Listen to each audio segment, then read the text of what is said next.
आप समस्त दर्शकों का डीसी मैथ्स पॉइंट में तहे दिल से अभिनंदन।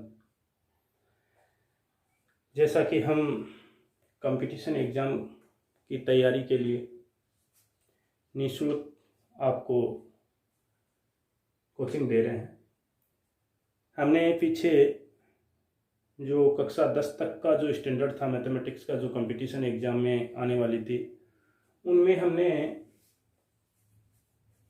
नंबर सिस्टम देखा था 3 पार्टों में। आज हम HCF और LCM यानी महत्तम समापवर्तक और लघुत्तम महत्तम समापवर्तक और लघुत्तम लघ्य समापवर्तक की बात करने वाले हैं। महत्तम समापवर्तक और लघुत्तम समापवर्तक की बात करने जा रहे हैं। देखिए, सबसे पहले हम बात करते हैं HCF की, लघु महत्तम समापवर्तक की। तो ये क्या होता है?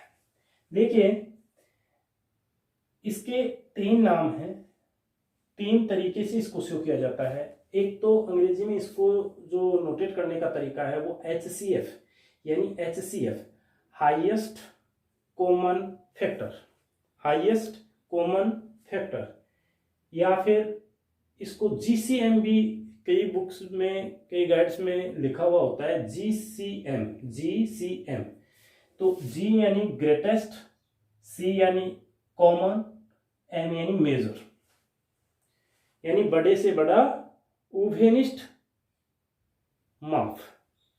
ऊपर का बड़े से बड़ा कॉमन टुकड़ा, उभयनिष्ठ खंड। GCD ग्रेटेस्ट कॉमन डिवीजर, बड़े से बड़ा कॉमन भाजक। इन 3 नामों से जाना जाता है।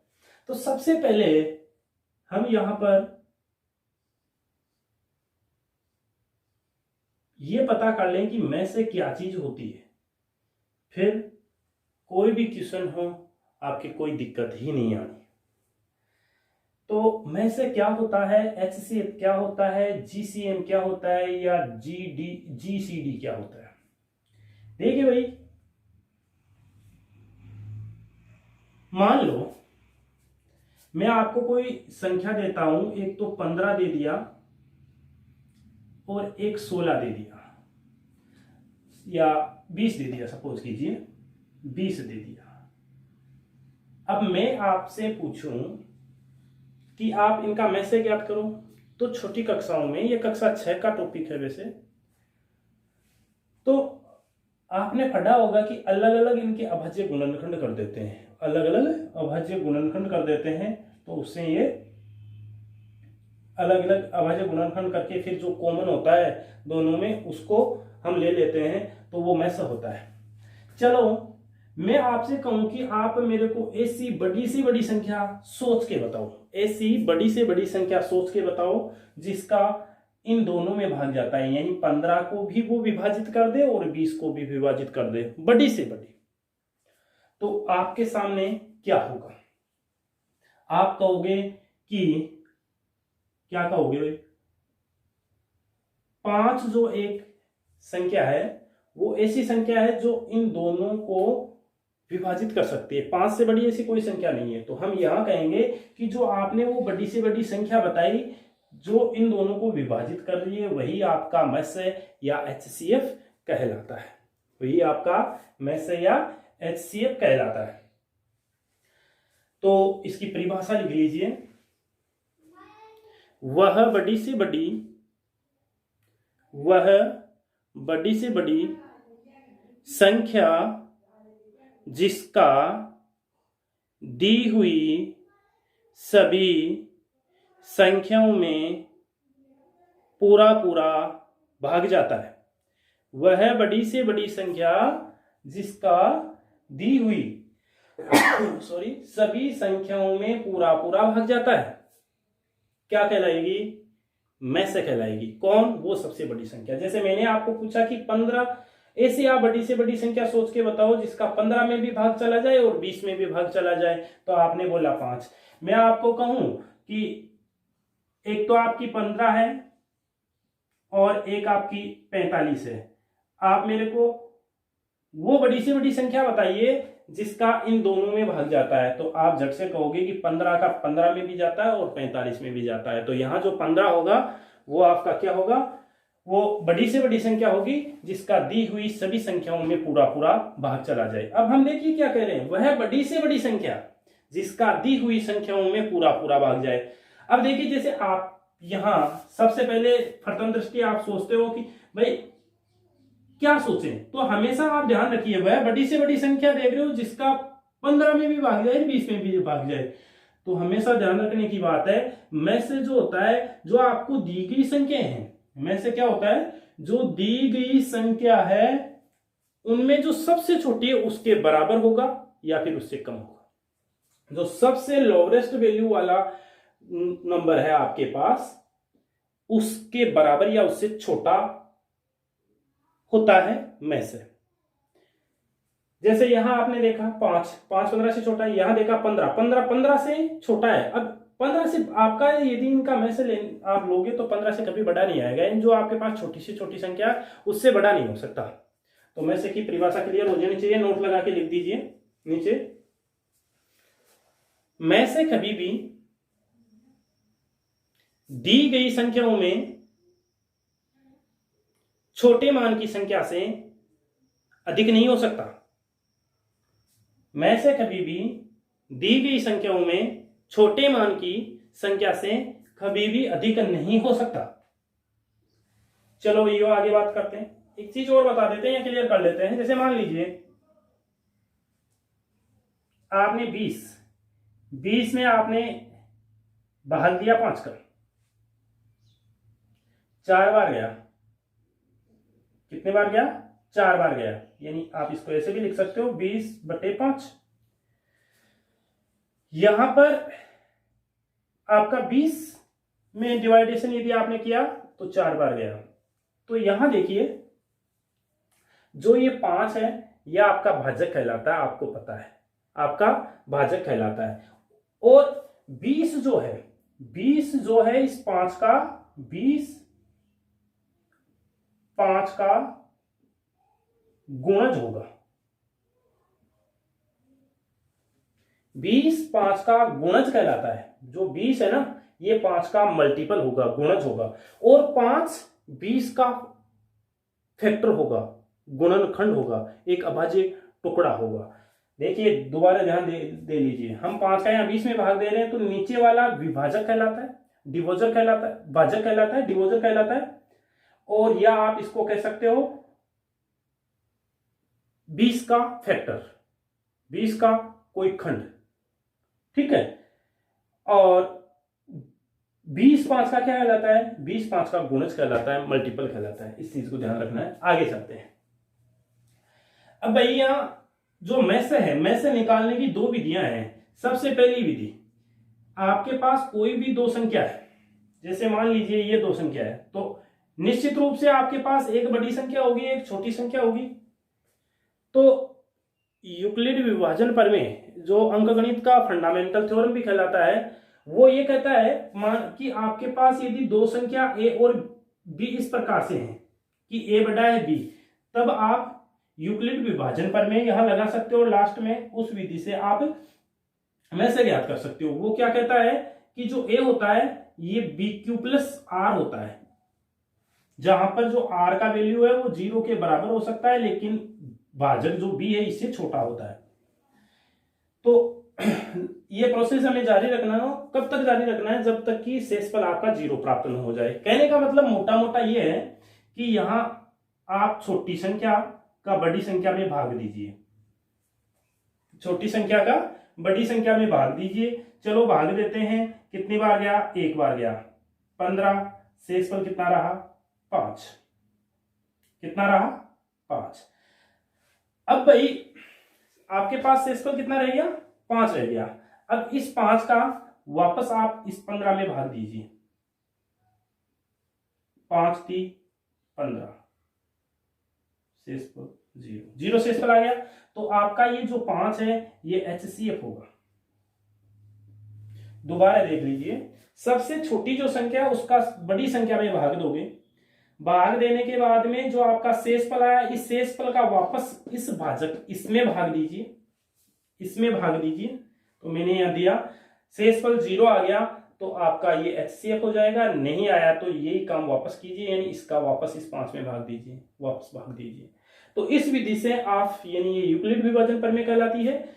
इस विधि से आप किन्हीं भी दो संख्याओं का मैसे ज्ञात कर सकते हो। यूक्लिड विभाजन प्रमेय को आप तो छोड़िए, आप तो सीधा ध्यान रखिए कि यदि कोई दो संख्या आपके पास है तो उनका मैसे कैसे ज्ञात करोगे, छोटी संख्या का बड़ी संख्या में भाग दीजिए, जितनी बार जाता है लिख दीजिए, जो शेषफल है उसका वापस भाग दीजिए। कब तक देना है, जब लास्ट में 0 शेषफल आ जाए तब तक। मान लीजिए अभी आपके पास ये इन 3 संख्याओं का आपको मैसे ज्ञात करना है। तो क्या करोगे, सबसे पहले इस संख्या का इस संख्या में भाग दीजिए। तो क्या करोगे भाई, 45 का भाग दोगे 75 में, कितनी बार गया, एक बार, कितना रहा भाई 0 3, 30 बच गया, 30 बचा कि नहीं। अब इस 30 का भाग दोगे आप 45 में, 45 में एक बार गया, ठीक है, 30 आया, कितना रहा 15 रह गया। इस 15 का भाग दोगे 30 में, कितनी बार गया, 2 बार, 30 आया, 0 शेषफल बचा। ठीक है, तो अब आप देखिए आपका क्या आ गया 15। अब 15 आ गया, इस 15 में इस 15 का भाग दे दीजिए, जो शेष बची उसका भाग दे दीजिए, तो आपके पास क्या आएगा, 1 आ गया। तो आप यहां ये कहोगे कि यहां 15 जो है वो तीनों का HCF हो गया। ठीक, तो ये तो पहली विधि हुई जिसके अनुसार आप किन्हीं 2 या 2 से ज्यादा संख्याओं का HCF ज्ञात करते हो। 2 में कोई दिक्कत नहीं है, 3 में पहले इन दोनों का कर लो, बड़ी वाली का, और जो भी आए लास्ट में, जैसे मान लो यहाँ 15 आ गया, अब मान लो यहाँ 10 होता, सपोज कीजिए यहाँ 10 होता, तो आप क्या करते, आप इस 10 का भाग लगाते फिर 15 में, कितनी बार गया 1, कितना आया 5, 5 का फिर इस 10 में भाग लगाते 2, 10, 0। तो इस प्रकार से आपके पास अब इस स्थिति में जो HCF आने वाला है वो 5 आने वाला है। क्लियर, समझ गए होंगे कि HCF या GCM या GCD क्या आएगा। ये भागफल विधि से हुआ, यूक्लिड विभाजन प्रमेय से हुआ। अब हम इसको हटा लेते हैं, आप चाहो तो वीडियो को रोक के लिख लीजिए। अब हम नेक्स्ट बात करते हैं कि और क्या तरीका हो सकता है HCF ज्ञात करने का। जो सेकंड मेथड है वो क्या कहता है, जैसे इनका लेना है, ये कहता है कि आप तीनों का पहले अभाज्य गुणनखंड कर लीजिए अलग अलग। अभाज्य गुणनखंड तो करना आता ही है। अभाज्य संख्या सबसे पहले सबसे छोटी अभाज्य संख्या का, जैसे 10 का अभाज्य गुणनखंड, जिस भाई को नहीं आता वो देख लीजिए अभाज्य गुणनखंड कैसे करते हैं, प्राइम फैक्टर कैसे करते हैं। सबसे पहले सबसे छोटी अभाज्य संख्या नंबर सिस्टम में मैंने बताया था, सबसे छोटी अभाज्य संख्या 2 होती है, 2 का इसमें भाग जा रहा है, कितनी बार जा रहा है 5 बार। अब इसमें 5 का भाग दीजिए। ओके, यहां पर देखिए 2 का भाग जा रहा है क्या, नहीं जा रहा, 3 का जा रहा है क्या, 3 का देने के लिए मैंने बताया था दोनों अंकों को जोड़ लीजिए, 9 हो गया, 9 में 3 का जाता है तो इसमें जाएगा, कितनी बार जाएगा 15 बार जाएगा। वापस इसमें 3 का जा रहा है, कितनी बार 5 बार, 5 का जा रहा है 1, इसमें 3 का जा रहा है कितना 25 बार, 25 में 5 का जाएगा, कितनी बार 5 बार, 5 में 5 का जाएगा 1 बार। अब यहां पर जो आपका HCF, GCM या GCD जो आने वाला है वो आने वाला है, इन तीनों में देखिए क्या चीज उभयनिष्ठ है, ये 5, तो आपका 5 HCF आ गया। क्लियर, तो इस प्रकार से जो विधि आपको अच्छी लगे उस विधि से आप इसको सिंप्लीफाई कीजिए, बाकी यानी सिंप्लीफाई करके अपना उत्तर निकाल लीजिए। तो HCF मैंने बता दिया क्या होता है, में से क्या चीज होती है, उसकी परिभाषा भी क्लियर करवा दी कि वह बड़ी से बड़ी संख्या जिसका दी हुई समस्त संख्याओं में पूरा पूरा भाग चला जाए वो आपका HCF या में से या GCM या GCD कहलाता है। ओके, दो तरीके बता दिए HCF ज्ञात करने के। अब और आगे चलते हैं, एक टाइप का क्वेश्चन आपको और करवा देता हूं।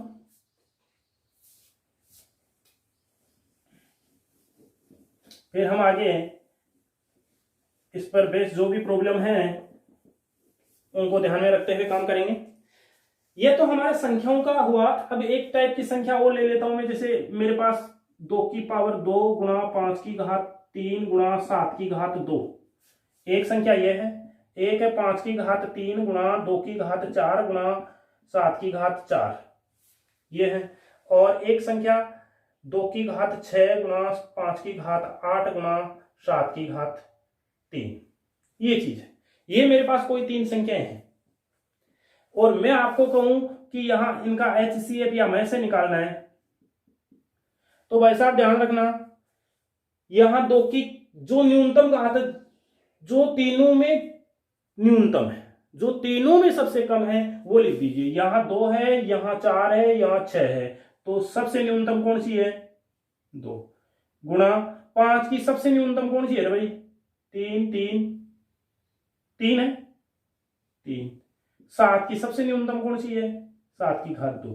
तो ये आपका HCF होगा, ये आपका HCF होगा, कोई डाउट नहीं होना चाहिए। तो ये सेकंड टाइप का प्रॉब्लम हो गया आपके पास। थर्ड टाइप का प्रॉब्लम क्या हो सकता है इसमें? थर्ड टाइप का प्रॉब्लम क्या हो सकता है वो देखिए। इसमें थर्ड टाइप का प्रॉब्लम ये होगा कि जैसे बीजीय व्यंजकों से संबंधित आ जाए कि 8x² yz क्यूब 16x की घात 4 y की घात 2 z, और एक आ जाए आपका 9x y की घात 5 z की घात 4। आपको पूछे कि इसका HCF क्या होगा, तो भाई साहब सीधी सी बात है, सबसे पहले आप क्या करोगे? 8, 16 और 9 का HCF ज्ञात कर लो। सोच के बताओ ऐसा कोई संख्या है या जिसके फाड़े में 8, 16 और 9 दोनों आते हैं? या ऐसी कोई बड़ी से बड़ी संख्या सोचिए जिसका 8 में भी पूरा पूरा चला जाए, 16 में भी चला जाए, 9 में भी चला जाए, ऐसी कोई संख्या नहीं है। तो ऐसी एक के अलावा कोई संख्या नहीं है। तो HCF कितना आ गया? यहाँ 1 आ गया। कितना आ गया? 1। लिखने की कोई जरूरत नहीं है। x की न्यूनतम घात तीनों में कितनी है? 1। यहाँ 2 है या 4 है या 1 है तो 1। y की न्यूनतम घात 1 और z की न्यूनतम घात तीनों में देखिए ये मिली। तो आपका HCF जो आना है वो क्या आ गया? XYZ। HCF क्या आ गया? XYZ। क्लियर? अब थर्ड टाइप का प्रॉब्लम और हो सकता, यानी फोर्थ टाइप का प्रॉब्लम और हो सकता है। यह आपका फर्स्ट टाइप था, ये सेकंड टाइप था, ये थर्ड टाइप था, और फोर्थ टाइप का जो प्रॉब्लम है वो क्या होगा? आपको ये बोलेगा कि 3 ड्रम है, 3 ड्रम है, उनमें उनकी धारिता क्रमशः 3 ड्रम है, उनकी धारिता क्रमशः 45 लीटर, 110 लीटर और 120 लीटर है। 110 लीटर, 45 लीटर, 110 लीटर और 120 लीटर है। तो आप एक ऐसे माप का अन्य ड्रम या एक केन बताइए, यानी एक ऐसे केन का माप बताइए जो कि इन दोनों में उभयनिष्ठ हो, यानी बराबर बराबर वो संख्या डालने पर, यानी उनकी एक निश्चित संख्या डालने पर ये भर जाए। समझ रहे हो? यानी तीनों में उभयनिष्ठ माप का कोई एक आपको केन बनाना है कि उस केन को भर भर के उनमें डाले तो वो कंप्लीट आ जाए। तो देखिए क्या करेंगे, यहां पर इस प्रकार के जो क्वेश्चन होते हैं, आपको ये पता है कि जो केन होगा, अब ये तो है नहीं कि 45 लीटर वाले में आप 50 लीटर का केन भर के डाल दोगे, नहीं हो सकता। तो आपको यहां ये क्लियर दिखाई दे रहा है कि यहां आपका जो उत्तर आना है, जो केन का माप होना है, वो 45 से कम ही आएगा। तो अतः हम यहां पर जो काम करेंगे वो एचसीएफ का करेंगे। तो एचसीएफ ले लीजिए भाई साहब, अभी तरीका बताया था, या तो अलग अलग कर लीजिए या फिर 120 में 110 का भाग लगाइए आप। एक बार गया 110 आया, कितना बचा रहा भाई, 10 बच गया। इस 10 का भाग लगाइए 110 में, कितनी बार गया, 11 बार गया, 110 आया। क्लियर। अब आपके पास इस 10 का भाग लगाना है, इस 10 का भाग लगाना है इस 45 में, जो तीसरी वैल्यू बची, कितना बार गया, 4 बार गया, 40 आया, 5 बचा, 5 का इस 10 में भाग लगाइए, 2 बार गया, 10 आया, क्या, 5। तो आप किस माप का केन बनाओगे, आप 5 लीटर का मापा बनाओगे, उसको भर के इसमें डालोगे तो 9 मापों में भर जाएगा, इसी प्रकार इसमें डालोगे, इसी प्रकार, तो 5 आपका एचसीएफ आ गया। तो इस प्रकार के क्वेश्चन, यानी 4 प्रकार के क्वेश्चन बनते हैं इसमें। फर्स्ट टाइप ये कोई भी 3 संख्या देकर के आपको बोलता है कि एचसीएफ ज्ञात कीजिए। दूसरी टाइप में आपको घात के रूप में कोई संख्या देकर के बोलता है कि एचसीएफ ज्ञात कीजिए। थर्ड टाइप जो है उसमें आपको बीजीय व्यंजक देकर के बोलता है कि एचसीएफ ज्ञात कीजिए। और फोर्थ टाइप में आपको थ्योरेटिकल क्वेश्चन देता है इस प्रकार से।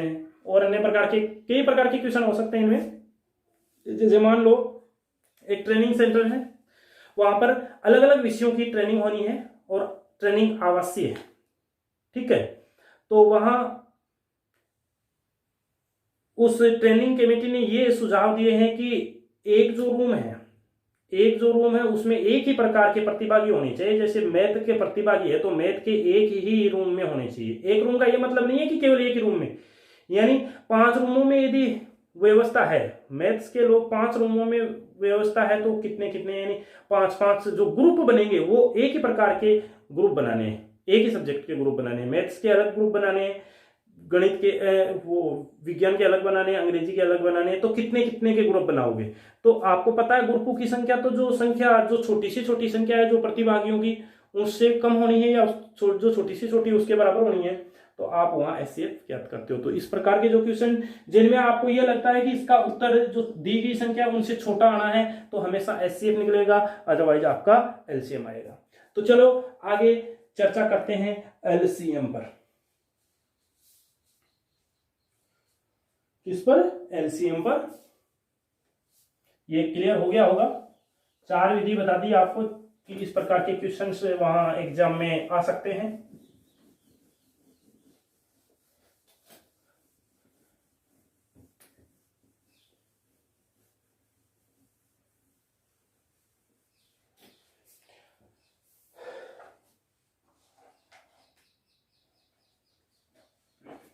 अब हम एलसीएम की बात करते हैं,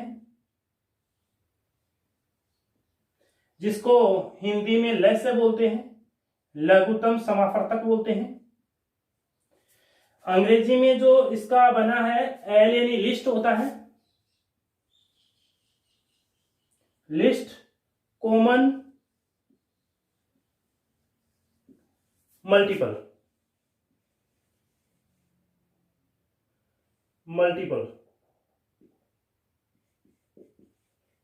list, common, multiple, list, common, multiple. चलो बात करते हैं क्या होता है इसकी जो परिभाषा है। जैसे मैं चलो ऐसे बात कर लेता हूं कि एक तो मेरे पास 8 है और एक 12 है।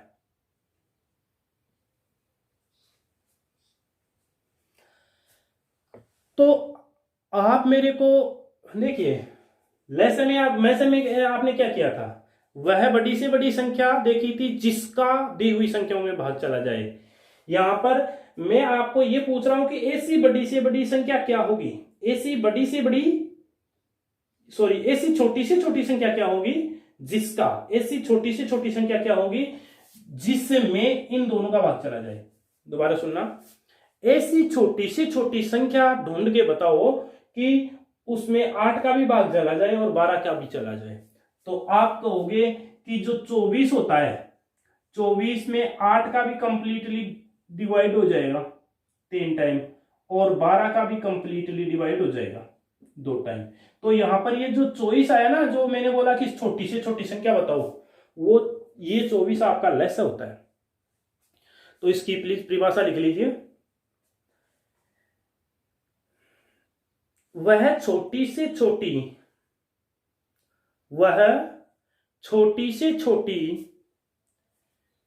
संख्या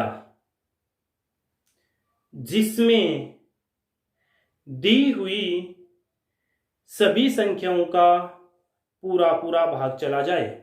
वह छोटी से छोटी संख्या जिसमें दी हुई सभी संख्याओं का पूरा पूरा भाग चला जाए क्या कहलाता है? लैसे कहलाता है, एलसीएम कहलाता है, लघुत्तम समावर्तक कहलाता है। क्लियर? अब भाई इसको ज्ञात करने का तरीका क्या है? इसको ज्ञात करने का एक तरीका है, एक साथ लिख लो दोनों को, अभाज्य गुणनखंड विधि से करेंगे इसको। दो जितनी भी संख्याएं आपको दी हुई है उन सबको एक साथ लिख लीजिए और सबसे छोटी अभाज्य संख्या का भाग दीजिए। यदि आपके पास ज्यादा संख्या है कोई बात नहीं, आपके पास यदि एक भी संख्या में सबसे छोटी अभाज्य संख्या का भाग जा रहा है तो देना है। ये कोई जरूरी नहीं तीनों में जाए। जैसे मैं यहां 2 का भाग दूं, 8 में कितनी बार गया? 4 बार। जितनी बार भाग जाता है उसको नीचे लिखना है। इसमें कितनी बार गया? 2 का 6 बार। वापस आप देख रहे हो कि 2 का भाग जाएगा, इसमें कितनी बार गया? 2 बार। इसमें कितनी बार गया? 3 बार। अब वापस देखिए 2 का भाग जा रहा है, इसमें जा रहा है लेकिन इसमें नहीं जा रहा, लेकिन फिर भी हमें देना है। 1 बार गया, इसमें नहीं गया, तो जब नहीं जाता तो उसको वैसा का वैसा लिख दीजिए। इसमें 3 का 2, 1 में जाता है क्या? 3 का नहीं जाता, ऐसा का ऐसा लिख दो। इसमें 1 बार गया, जब नीचे एक एक आ जाए तो आपका प्रोसेस पूरा हो गया। अब इनको मल्टीपल करके लिख दीजिए। 2 को 2 से मल्टीपल करोगे, फिर उसको 2 से करोगे, फिर तो 2 को 2 से 4, 4 दूनी 8, 8 3 24। तो भाई साहब आपका लेसे कितना आ गया? 24 आ गया। मान लो आपके पास 3 संख्या है तो आप क्या करोगे? मान लीजिए आपके पास 12 है, 15 है और 18 है। अब आपको देखना है, तो सबसे पहले 2 का भाग लगाएं। 12 में 6 बार गया, 15 में गया नहीं, तो ऐसा का ऐसा लिख दीजिए। जिसमें नहीं जाता है भाग उसको वैसा का वैसा पुटअप कर देते हैं। और 18 में 9 बार गया। अब वही वापस 2 का जा रहा है, दीजिए। 3 बार गया, इसमें कितनी बार गया? इसमें गया नहीं, इसमें नहीं गया। वापस 3 का दीजिए, इसमें 1 बार गया, इसमें 5 बार गया, इसमें 3 बार गया। वापस 3 का दीजिए, इसमें गया नहीं, इसमें गया नहीं और इसमें 1 बार गया। वापस अब किसका लगाओगे? 5 का। यानी आपको भाग किसका देना होता है? अभाज्य संख्याओं का देना होता है।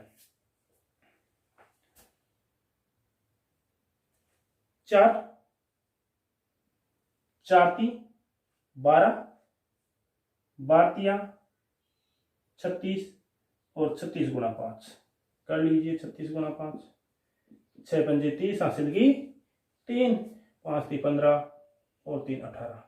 कितना एलसीएम आया आपका? ये आपका एलसीएम हो गया इन तीनों का 180। तो यहां सबसे छोटी संख्या जो होगी 180 होगी, जिसमें 12 का भी कंप्लीटली डिवाइडेशन हो रहा है, 15 का भी भाग जा रहा है, 18 का भी पूरा पूरा भाग जा रहा है। 180 से छोटी ऐसी कोई संख्या संभव नहीं है। दूसरी बात एक ध्यान रखनी होगी यहां यह है कि यदि आपको लेस से पूछे और जो दी गई संख्याएं हैं वो सभी अभाज्य संख्याएं हैं, सभी अभाज्य संख्याएं हैं, तो आप उनका सीधा गुणा कर दीजिए, वही उनका लेस होता है। समझ गए? क्या बताया कि यदि आपको कुछ दी गई संख्याएं सभी अभाज्य संख्या है और आपको लेस से पूछे तो आप सीधा उनका गुणा कर दीजिए, वही आपकी एलसीएम होगा। क्लियर? जैसे मान लीजिए 5 7 और 11 है। इनका यदि आपको एलसीएम ज्ञात करना है तो तीनों को गुणा कर दीजिए, सीधा उत्तर आ जाएगा आपके पास। तो ये तो आपका फर्स्ट मेथड हुआ कि जब आपको सिंपल 2 या 2 से अधिक संख्याएं दे रखी है और एलसीएम पूछता है तो आप इस प्रकार से ज्ञात कर सकते हो। दूसरे टाइप में आपको जो जैसे मैसे में बताया था वैसे इसमें देख लेते हैं सेकेंड टाइप का जो प्रॉब्लम है वो क्या होगा।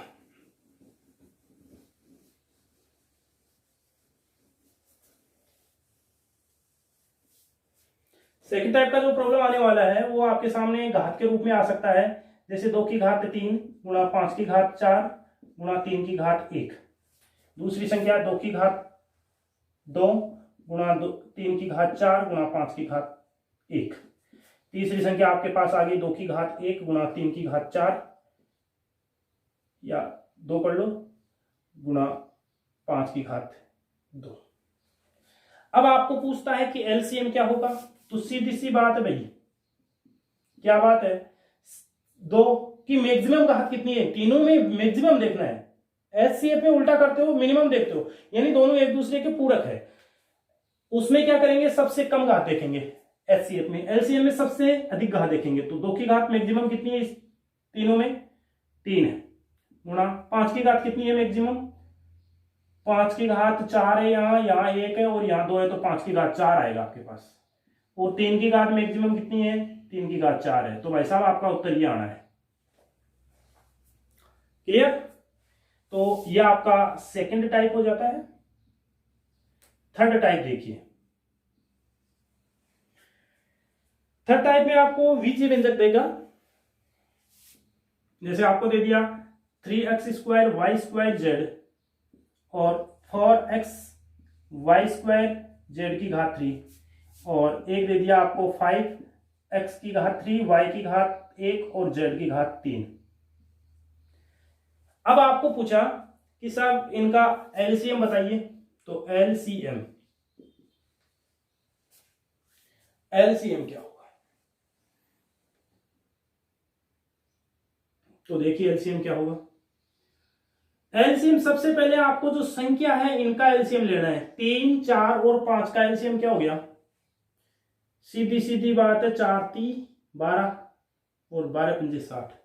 60 से पहले ऐसी कोई संख्या नहीं है कि इन तीनों से डिवाइड हो जाए। अलग से निकाल के देखना चाहते हो तो देख लीजिए, 3 4 5, 2 का देंगे 3 2 5, 2 का देंगे 3 1 5, 3 का देंगे 1 1 5, 5 का देंगे 1 1 1, 4 4 12 और 12 5 60।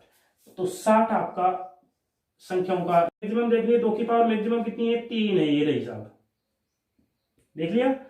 y की पावर अधिकतम यहाँ 2 है, यहाँ 2 है, यहाँ 1 है, तो 2 लिख दीजिए। और z की घात अधिकतम 3 है, 3 लिख दीजिए। ये आपका बीजीय व्यंजकों का लेसन हो गया, कोई डाउट नहीं होनी चाहिए। आगे फोर्थ जो प्रॉब्लम आपकी आने वाली है वो उसमें जैसे देखी थी कि थ्योरेटिकल टाइप का कोई क्वेश्चन आ जाए, तो यहां पर थ्योरेटिकल टाइप का जो क्वेश्चन बनेगा वो कैसे बनेगा। जैसे मान लो राम और श्याम है, राम और श्याम है, एक वर्ताकार पथ पर चक्कर लगा रहे हैं। राम और श्याम एक वर्ताकार पथ पर चक्कर लगा रहे हैं। उस वर्ताकार पथ पर श्याम चक्कर लगाने में 18 मिनट लेता है, श्याम चक्कर लगाने में 18 मिनट लेता है और राम चक्कर लगाने में 15 मिनट लेता है। प्रश्न को ध्यान से समझिए। एक कोई वर्ताकार पथ है, 2 आदमी हैं, एक तो राम है एक श्याम है। राम इसके चक्कर लगाने में 15 मिनट लेता है और श्याम इसके चक्कर लगाने में 18 मिनट लेता है। दोनों इस जगह से दौड़ लगाना चालू करेंगे, एक साथ चालू करेंगे। दोबारा समझ लीजिए, एक वर्ताकार पथ है, उस पर राम और श्याम नाम के 2 आदमी चक्कर लगा रहे हैं। राम को देखा गया कि राम 15 मिनट में एक चक्कर पूरा कर देता है, यहां से चालू होकर के वापस यहां 15 मिनट में आ जाता है, और श्याम यहां से चालू होकर के यहां 18 मिनट में आता है। तो बताइए ज्यादा स्पीड किसकी हुई?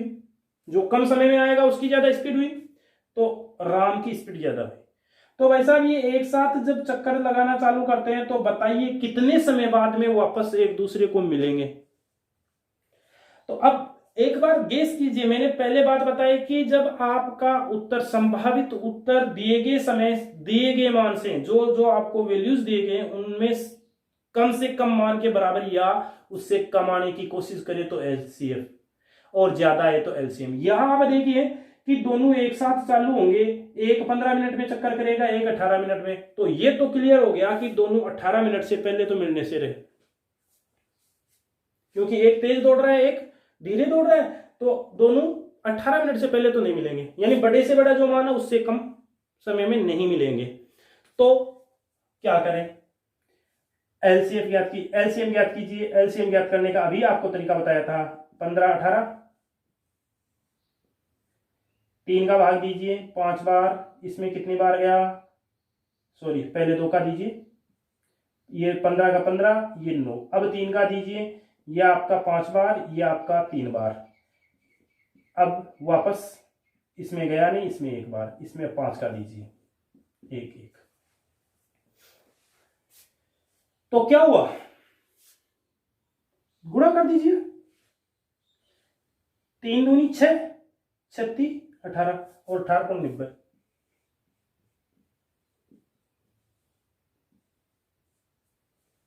तीन सबको गुणा कर दीजिए, 3 दूनी 6, 36 18, 18 को 5 से करेंगे 90। तो भाई साहब दोनों एक दूसरे को 90 मिनट बाद में मिलेंगे। यानी इसको यदि घंटे में कन्वर्ट करें तो 1 घंटा 60 का भाग लगा दीजिए, 1 घंटे और 30 मिनट बाद में एक दूसरे को मिलेंगे। अब प्रश्न देने वाला ऐसे दे देता है कि एक वर्ताकार पारक है या एक वर्गाकार पारक है। अब भैया वर्ताकार हो चाहे वर्गाकार हो चाहे सर्पिलाकार हो, कोई फर्क नहीं पड़ता, कोई सा भी एक पथ बता देता है, खेत बता देता है और बोलता है कि 2 बंदे या 3 बंदे इसके चक्कर लगा रहे हैं, ये 15 मिनट में लगाता है, ये 18 मिनट में, ये 20 मिनट में। तो बताइए दोनों जब एक साथ 12 बजे एक साथ दौड़ना चालू करते हैं तो कितने समय बाद में एक दूसरे को वापस मिलेंगे, या कितने बजे एक दूसरे को वापस मिलेंगे? तो भाई साहब यदि यहाँ 12 बजे चालू कर रहे हैं ना, 12 बजे चालू कर रहे हैं, तो अब आपको वापस ये एक दूसरे को कब मिलेंगे? 1:30 में मिलेंगे, 1.5 घंटा और जोड़ दीजिए, 90 मिनट बाद में मिलेंगे। तो इस प्रकार के क्वेश्चन आपके इसमें हो सकते हैं। एक ज्यादातर कंपटीशन में एग्जाम जो क्वेश्चन आता है वो आता है कि 3 घंटियां हैं, वो एक साथ 12 बजे बजी, अब उनका अलग अलग टाइम दे दें कि ये घंटी इतने समय पर बोलती है, इतने सेकंड बाद में बोलती है, ये घंटी इतने समय में बोलती है, ये घंटी इतने समय में बोलती है, बताओ दोनों वापस एक साथ किस समय को बोलेगी? तो इस प्रकार के प्रश्नों में हमें पता है कि उत्तर आना है वो जो ज्यादा से ज्यादा समय दे रखा उससे ज्यादा ही आएगा, तो एलसीएम ज्ञात कर दीजिए उनका, आपका उत्तर आ जाएगा।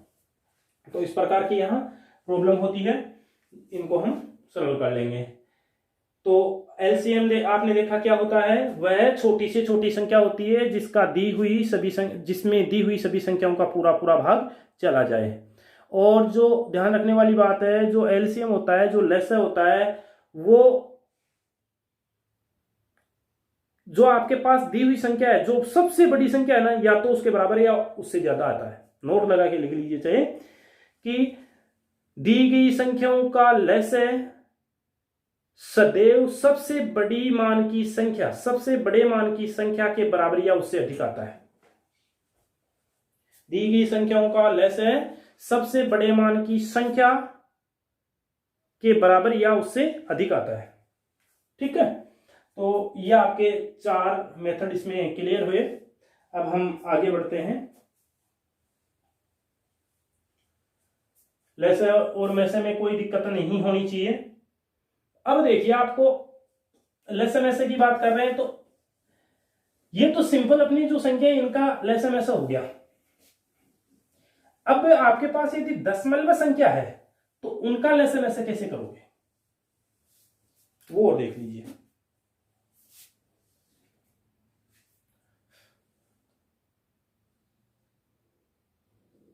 दशमलव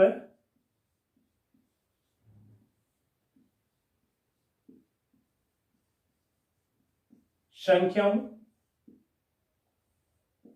का एलसीएम व एचसीएफ। जैसे मान लो मेरे पास 0.12, 0.16 और 0.48 या 40 कर लेते हैं। ये कोई 3 नंबर है, इनका मेरे को सबसे पहले एचसीएफ ज्ञात करना है। तो भाई साहब क्या करना है आपको, सबसे पहले तो इनको दशमलव विहीन कर लो, दशमलव विहीन कर लो। एक और ले लो क्या, चलो ले लेता हूं, या कोई फायदा नहीं होगा, जैसे इसी में से किसी एक को कर लो, दशमलव विहीन कर लो पहले तो, कोई फर्क नहीं है, कोई भी संख्या ले लेंगे। आप देख रहे हो कि 2 अंकों बाद में 2 अंकों बाद में 2 अंकों बाद में है, तो इसको या तो आप 100 से गुणा कर दीजिए, आप 100 से गुणा कर दीजिए। 2 तरीके से बताऊंगा देखिए इसको, या आप एक बार भूल जाइए कि इसमें दशमलव है, सीधा आप तो 12, 16 और 40 का एचसीएफ निकालो। तो एचसीएफ निकालने बैठोगे तो 4 सबसे बड़ी ऐसी संख्या है जिसका इन सब में भाग जा रहा है, तो एचसीएफ कितना आ गया 4। अब चूंकि 2 अंकों बाद में पॉइंट लग रहा था इन मूल संख्याओं के, तो इसमें भी आपका जो एचसीएफ आएगा वो 2 अंकों बाद में पॉइंट लगा दीजिए, ये आएगा 0.04 आएगा, 0.04 आएगा। क्लियर। इसी प्रकार यदि आपको इस विधि से नहीं करना तो उसकी मैं बाद में बात करूंगा, एक बार एलसीएम और निकाल दूं। तो एलसीएम ऐसे आप एलसीएम निकालोगे तो 12, 16 और 40 का एलसीएम निकालिए पहले। तो 2 में 6, 8 बार और 20 बार, वापस 2 का दीजिए, 3 बार, 4 बार, 10 बार, वापस 2 का दीजिए, गया नहीं, 2 बार गया, 5 बार गया, वापस 2 का दीजिए, गया नहीं, 1 बार, गया नहीं, 3 का दीजिए, 1 बार, गया नहीं, गया नहीं, अब 5 का दीजिए, गया नहीं, गया नहीं, गया नहीं, कितना हुआ भाई 4। 4 को 2 से गुणा करोगे तो 8, 8 को 2 से करोगे तो 16 और 16 थी 48 और 48 को 5 से गुणा कर दीजिए, 8 पंजे 40, हासिल की 4, 20, 5 का 20, 20 से 4 24, 240 होगा भाई साहब, 240 होगा एलसीएम। अब चूंकि 2 अंकों बाद में पॉइंट लगा हुआ था तो आप भी यहां 2 अंक छोड़ के पॉइंट लगा दीजिए, तो आपका 2.40 आपका एलसीएम आ जाएगा। क्लियर हो जाना चाहिए, कोई डाउट नहीं होनी चाहिए, ठीक है। अब हम बात करते हैं भिन्नों की। दशमलव संख्याओं का एचसीएफ और एलसीएम सेम वही प्रोसेस है, पॉइंट को भूल जाओ एक बार, फिर लास्ट में जब उत्तर देते हो उस समय वापस पॉइंट लगा दो, वही हो गया।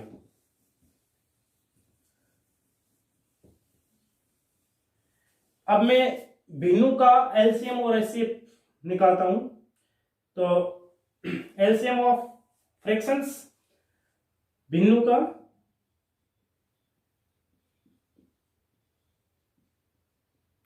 एलसीएम और एचसीएफ, यानी LCM and HCF of fraction.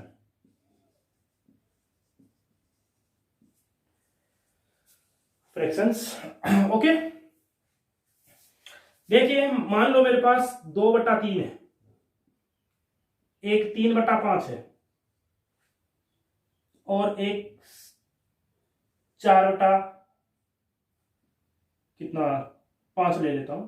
ये आपको बोला जाए कि इनका लय से निकालो, तो भाई साहब ध्यान रखना,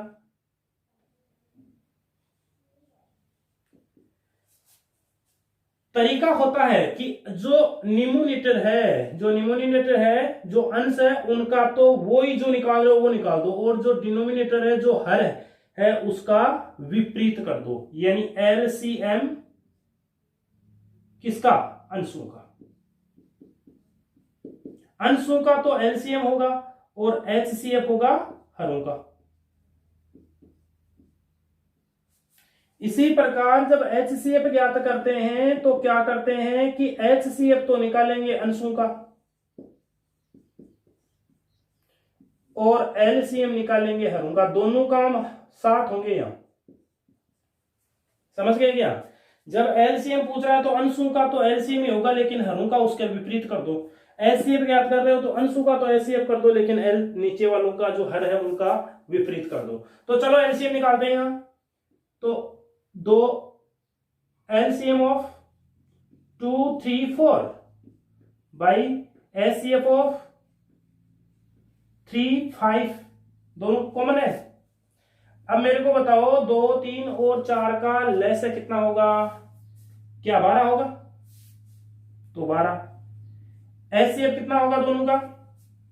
आप जानते हो कि जब दोनों ही सहभाज्य संख्याएं हैं, को प्राइम नंबर है, तो एचसीएफ हमेशा 1 होता है। यानी 3 और 5 में किसका भाग जाएगा? बड़ी से बड़ी संख्या बताइए।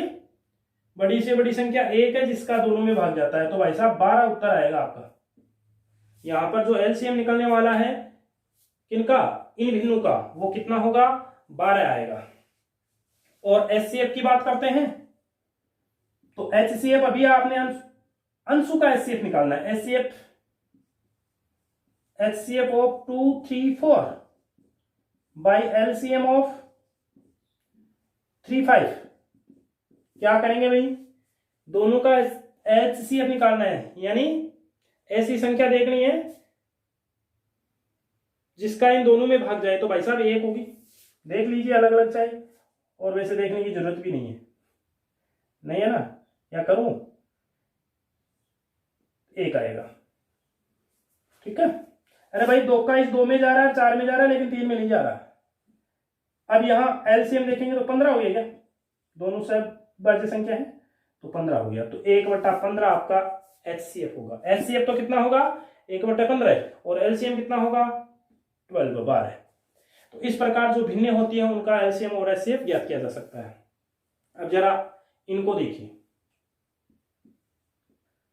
इसको 0.12 को क्या मैं ये लिख दूं?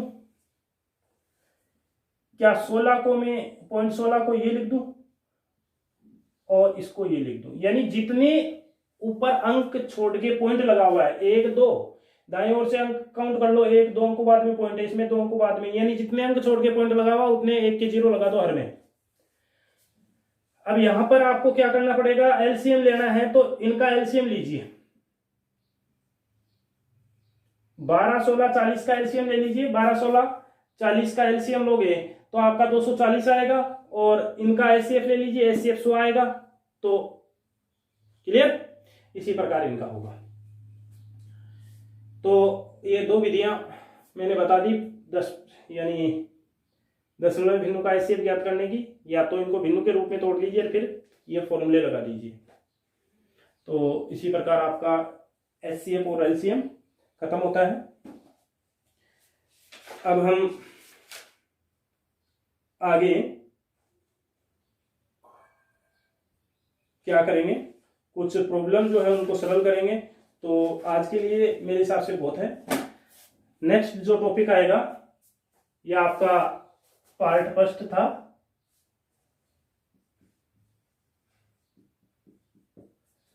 एचसीएफ और एलसीएम का पार्ट 2 में हम जितनी भी कंपटीशन एग्जाम में आने वाली समस्याएं हैं उन सब पर चर्चा करेंगे। तो आज के लिए इतना ही पर्याप्त है मेरे हिसाब से। यदि आपको ये वीडियो पसंद आया है तो प्लीज़ इसको लाइक, सब्सक्राइब और शेयर ज़रूर कर दीजिए, और बेल आइकन दबा दीजिए ताकि जो भी नया वीडियो डालूँ उसका इंफॉर्मेशन आपको मिल जाए। Thank you.